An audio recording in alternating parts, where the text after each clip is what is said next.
self-sufficiency becomes this kind of almost like dogma. What do you think is the most important aspects when it comes to developing a community that survives? People who come and stay for a time, could be a few weeks, could be a few months, and people who have built their home and they're living here. I think that mix, we call that the village. That feels like the beautiful combination of new energies and rooted energies. Feminine for both, because you're totally right. People tend to hear masculine man and think, oh, same. Feminine, female, same. But no, it's a spectrum. Do you ever fear that, let's say Saskia or Zach are going to almost be at a disadvantage because they've grown up in a holistic environment? There's not a lot of technology that they're constantly in front of, but the world is valuing that.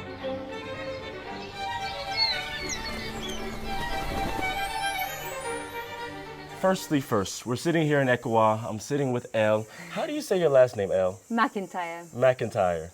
As I dived into your background, I saw that, one, you've lived all over the world. You've worked in architect, and you're more than just an architect, but a mother and a wife, and you wear a lot of different hats here. We were just discussing, before we even hopped on the camera, we were saying that this wasn't even a part of your plan. Definitely not. I mean, how can you plan? I think sometimes life just happens in the most amazing ways. Yeah. Almost like for me anyway, I'm a person who loves to plan things. Like when all plans fall apart, like the most amazing parts of life can happen. You have to be, you're a designer. You're an architect. If you don't plan, then how can anything actually come to fruition? But sometimes life has its own plan, you know? Absolutely.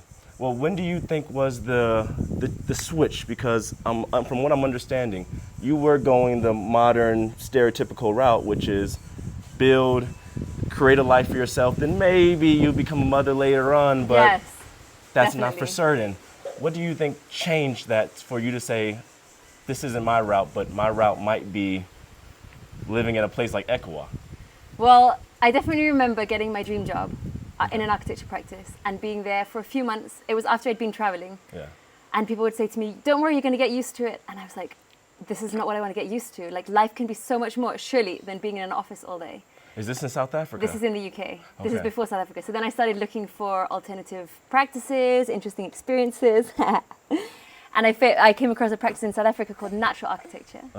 I wrote to them and they said, yeah, you know what? If you come in a few months, we have a space for you. You can come for a few months and test out what it's like and be inspired.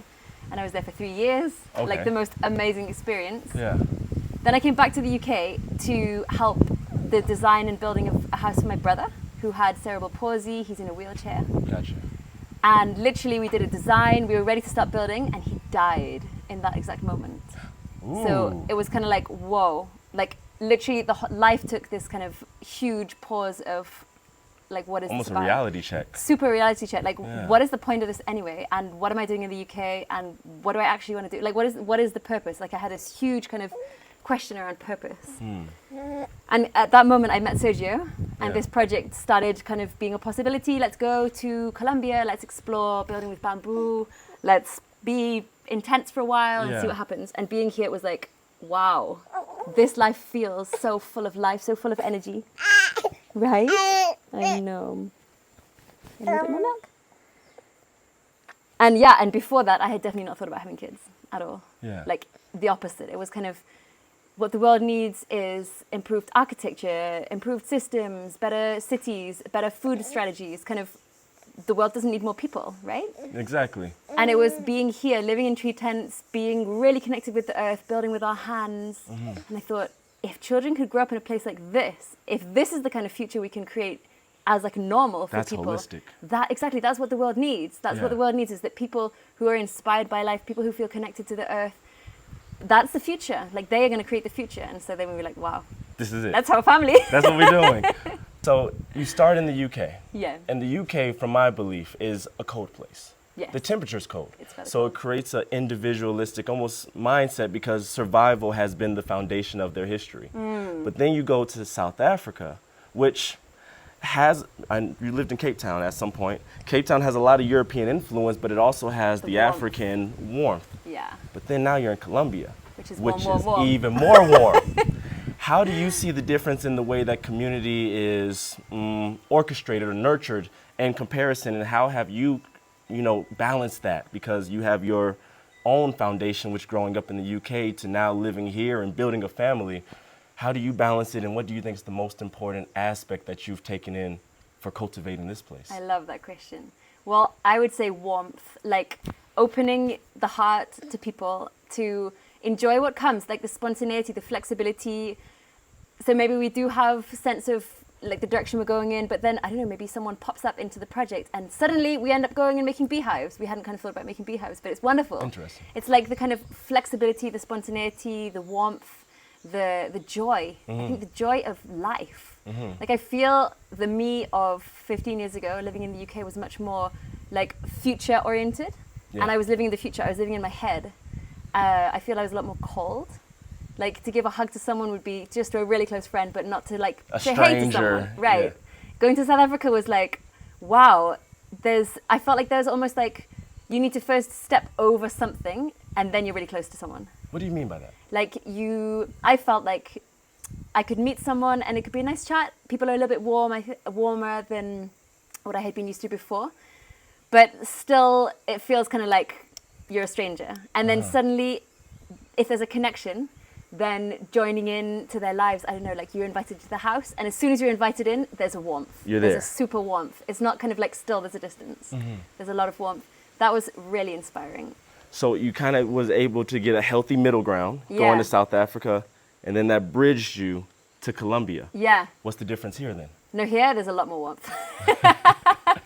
It's like you can meet a stranger and suddenly a conversation is struck up, and it's not like you need to know them and you need to know who they are or you need to place them in society before you can get to know about their family or their dreams. I feel there's that space of coming together that's a lot more generous and full here.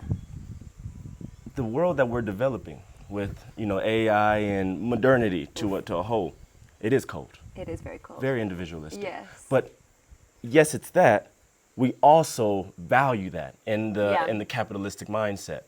So I'd be curious to say, in what we're developing, myself, what I'm looking to, and what you and Sergio have already created, do you ever fear that, let's say, Saskia or Zach are going to almost be at a disadvantage because they've grown up in a holistic environment? There's not a lot of technology that they're constantly in front of, but the world is valuing that. Or do you find that there is an advantage that they're going to obtain from living in almost a duality from what most children their age are currently experiencing? Yeah, that's such a big question for us right now, I would say. Well, I think on the one hand, AI technology is developing at such a pace that who knows what the kind of jobs or positions in society are going to be in 15 years, let's say, when our kids are looking for that. So to go to a regular school, or to have a regular experience of learning to do jobs and things that exist right now in society, for me feels a bit like questionable, because you're learning for something that probably won't exist when you're ready to step into it. Yeah. So for me, that's definitely one question. I also feel like learning to live in nature, there's a connection with like something very profound and deep in everyday life. Like, where does your food come from? The fact that it hasn't rained here for now a month or so, it's feeling quite dry, but the stream keeps flowing and our children get to experience that water is abundant, that air can be pure. There's kind of like these foundational aspects of life that they are living. And I think if society doesn't have that in the future, let's say, if people don't have that appreciation for that in the future, then which kind of future are we creating? Like if people are really connected with technology, but they're not necessarily connected with nature and themselves, then I think we have a problem. What kind of future are we building? Yeah. And like I say sometimes, people say they smoke marijuana, right? And when they do, they say, oh, I get anxiety. And I say, I feel as though marijuana, what it does is it connects you to how you truly feel inside. So to feel comfortable inside of a sick world shows that you have just assimilated into the sickness. Right. So I believe that our children, the children that I plan to have, and your children are going to be conscious of the world that is constantly evolving around them, and they just won't be swooped up by it. Yes. I think it is really important to be able to connect with the world that we live in all its aspects. There's the aspects that are really wild and rural like here. There's the aspects that are a little bit more developed. There are aspects that are big cities. And I think it's super important for our kids to feel comfortable in all those environments and not like, okay, this is good and that's bad. Not to create that polarity and that dualism. Yeah. For example, we do like to take our kids sometimes to visit. For example, this weekend we're going to go to Medellin to see the family grandparents. Sometimes we go to the UK. And I think it's important to keep that aspect as part of life, to not create like two polarized worlds. Like one is bad, one is good, and now they have to choose, deal with that as they get older. Yeah. Like all of it's part of the world we live in. And it's just in which place do you want to kind of nurture yourself, cultivate strength, cultivate inspiration, and be ready for whichever aspect of the world you choose. Because in the end, our kids might choose to go and live in the city. They might choose to go and live in nature. Who knows where they're going to live? And that's their choice. Like we can't formulate them for something that we think is the right thing. And for yourself, I mean, you made the duality choice because you've lived in the modern lifestyle and now you're taking on a more alternative approach. What do you think was the biggest battles that you had to fight and actually accepting this but now thriving in this? I think letting go of like ideals or aspirations that feel rigid, and allowing like the ideals to transform a little bit more. So for example, I want to feel vibrant. Maybe before I would have gone to a yoga class every morning. Here there is no yoga class every morning. Okay, so then let's make our own practice. Or I would like to eat organic food. Here it's hard to buy organic food, so okay, let's grow some food. So kind of allowing things that I feel quite attached to manifest in a different way. Being creative. Being alchemist. Open. And being open to like what life brings, I think. Yeah. Like not feeling too attached to something that I have lived before and really enjoyed, and rather allowing the new things to come through. I think we pretend very often that this is going to be forever. I mean, even in our structures, we build them with the mindset of like Italy, which is it should be here way beyond our existence. But when you live in a way like this, like I was speaking to Sergio yesterday, we were talking about the bamboo, and I was like, how long do the leaves last? And he would say, I guess we got to find out. Yeah, exactly. Life is a test. Life is a test. And with your background of building for your brother and then his situation, it seems as though you've become comfortable with the idea that this won't be forever. So you had to become more That's more so present. real. Wow, my God, that's such a beautiful insight. Yeah. Oh, thank you. I think it's as well jumping into the unknown, like being okay with the unknown, not knowing exactly what's going to happen in the future, and it's okay. Yeah. Like right now, things are amazing, and I know that in the future, when something changes, we can find whatever resilience or adaptability we need to. Whatever you need. To allow things to evolve. Yeah. As I've been in Colombia, I've been playing in the space of third spaces, an alternative from our traditional home work lifestyle. Now third spaces are popping up everywhere. What is a third space? Everything from run clubs to, instead of going to nightclubs, you have places where you can go and listen to music in headphones and speak with drinking coffee instead of liquor. So people are now seeking, especially our generation, millennials and Gen Zs, we're seeking out an alternative. Something that's more holistic, something that's actually bringing people together. But a lot of people, because they never had it, are trying to figure it out. And you've already been on this journey since 2017, correct? Yeah. Yeah? What do you think is the most important aspects when it comes to developing a community that survives? Because there's a lot of people who might come in with negative intentions of the world that they left, and they go, oh, I came from the business world. It's conquer, it's take all, winner takes all. Yeah. And they might come in with that mindset, attempting to take and ultimately destroy. Yeah. How do you think you've learned to, one, nurture the space, but what do you think other people should come in with the mindset in order to actually make this type of environment possible for themselves? That's beautiful. Well, I think, and actually we were having a conversation this morning with a friend, that they kind of, oops, hello. Are you going to cut that bit? I think the ideal of self-sufficiency is so huge that people feel almost like that's what, like I need to be self-sufficient, so that's the individualistic mindset again. Even though you go into the alternative space of nature, living in nature, growing your own food, but self-sufficiency becomes this kind of almost like dogma.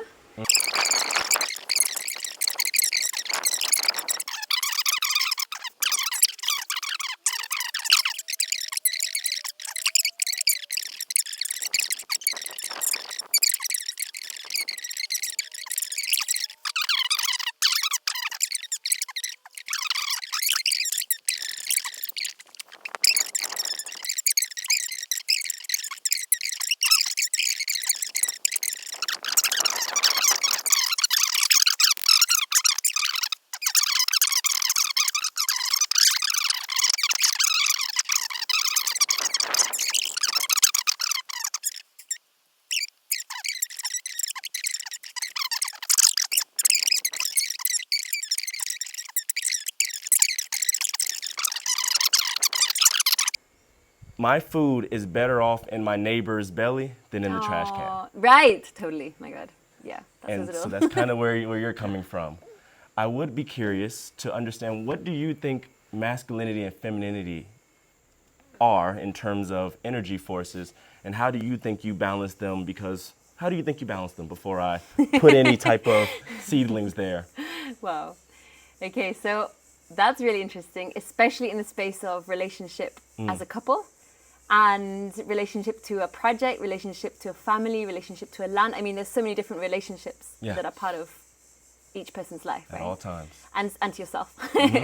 So I feel for me to step away from, or to allow masculinity to be part of our space, but to not cling onto it, feels really important. For example, like I thrive and making the garden and like digging stuff and planning stuff and organizing stuff. And I feel when I do too much of that, it brings imbalance into our lives.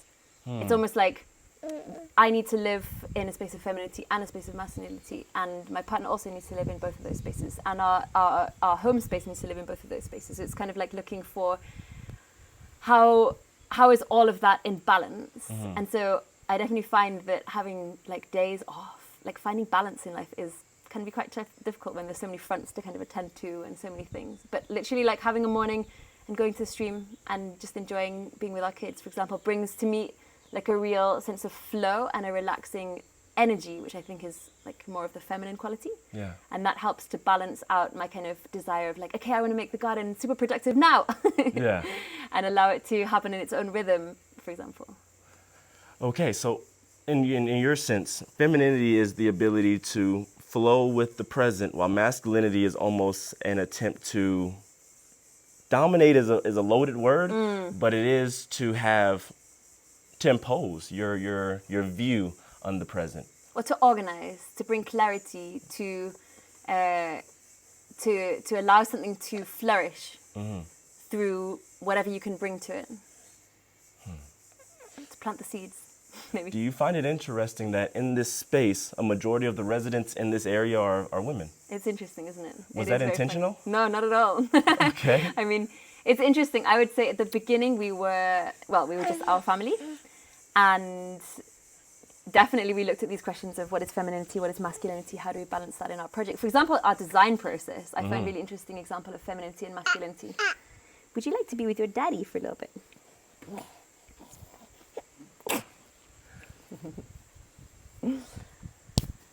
Yeah, so when we design buildings, for example, because we're both architects, right? Yeah. And so we both have ideas, we both have designs, we both have inspirations. Yeah. And it's a real process to figure out how do we allow both of our impulses to kind of emerge at the same time, where no one's impulse is better than anyone else's, no one's impulse is like imposed over someone else's. And so it was a real question of looking at, I think this is the balance of femininity and masculinity as well, in both of us. I don't mean female and male, like it's different from that. For example, Sergio might have an idea and it's super clear for him that's really important as part of the design. And for me, it doesn't matter so much. Okay, so go for it. Let's do it. Let's do it that way. Or sometimes the other way around. And sometimes we come to a point where for both of us it's super important. So then we look behind that, like what is the reason behind that? Yeah. Why for you is that important? And why for me is that important? And we often manage to find our way through those kind of questions. And I think that's both of us finding that balance between masculinity and femininity in ourselves during a design process. And this space is beautiful. It's a beautiful space. I was recently up north in Santa Marta, and I was living in a facility.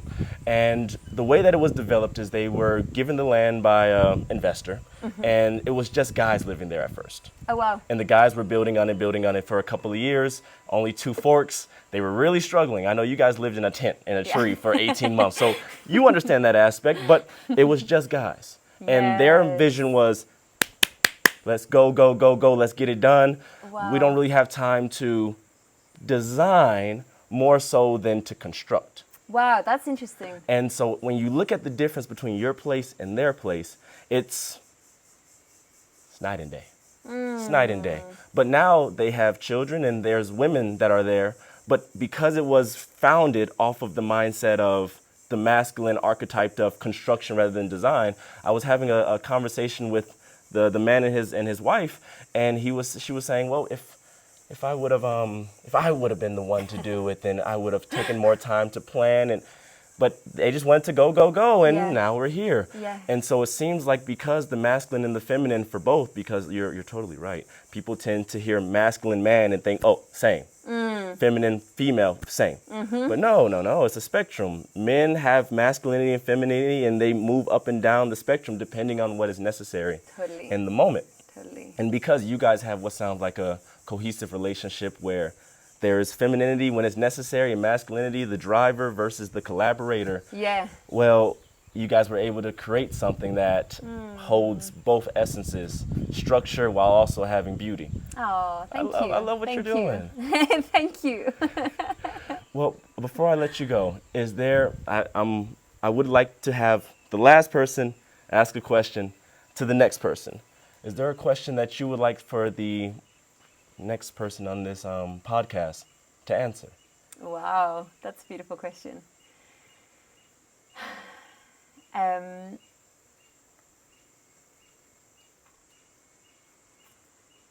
think it would be something to do with how does a vision emerge? How does a vision emerge? Like, is it something that you bring with you from, I know, let's say a past life, or when you're born, or is it something that you are inspired through your life to bring? Or is it something that you see as something necessary in society that you want to cultivate in the world?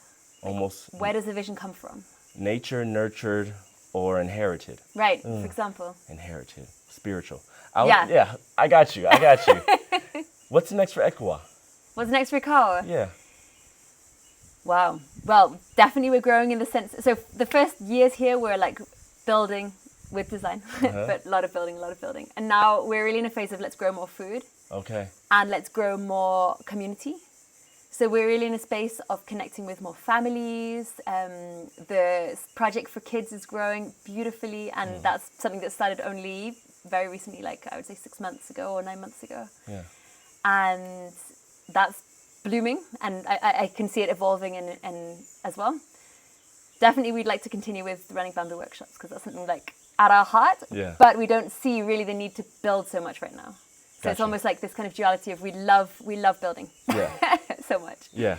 But it's not so much of a need right now, but something that we love to share. You can outpace yourself with building. Definitely. I know I was speaking with Sergio and he was talking about the flooring. You guys were doing earth flooring, but earth isn't the same as bamboo. Bamboo is quick. Yeah. While earth takes more time to mold and to mature. And to dry. So potentially 6 months for earth, while bamboo could be months. Yeah. That's so true. And so at this point, it sounds like now it's time to make food in order to actually keep up with the people that are here building. And for more people to live here. Like now there's a really beautiful mix between people who come and stay for a time. Could be a few weeks, could be a few months. And people who have built their home and they're living here. I think that mix, we call that the village. That feels like the beautiful combination of new energies and rooted energies. And I think they balance each other really well. So I hope that continues to flourish. So I'll be traveling the world now, exploring facilities like this. I was speaking with Sergio. He was telling me about Tierra Mexico or Tierra Magia. So I'm gonna try to reach over to them and just drop in Cali. Do you have any advice for anywhere in the world that I should absolutely reach, or I should seek out somebody who has a project that's dear to your heart that you find to be doing the good work? Well, I would say, if you're going back to Cape Town, Keith Strathers, who has the project Natural Architecture where I worked, and it literally was such a life changer for me to work there. I went there looking for natural materials and working with nature, and it was so much more profound than that. It's like the spirituality of natural forms and how form can shape our experience. And he has amazing things to say. I'll just leave it there. Have you studied feng shui? Well, I'd say it's much more than feng shui. Oh, okay. It's amazing.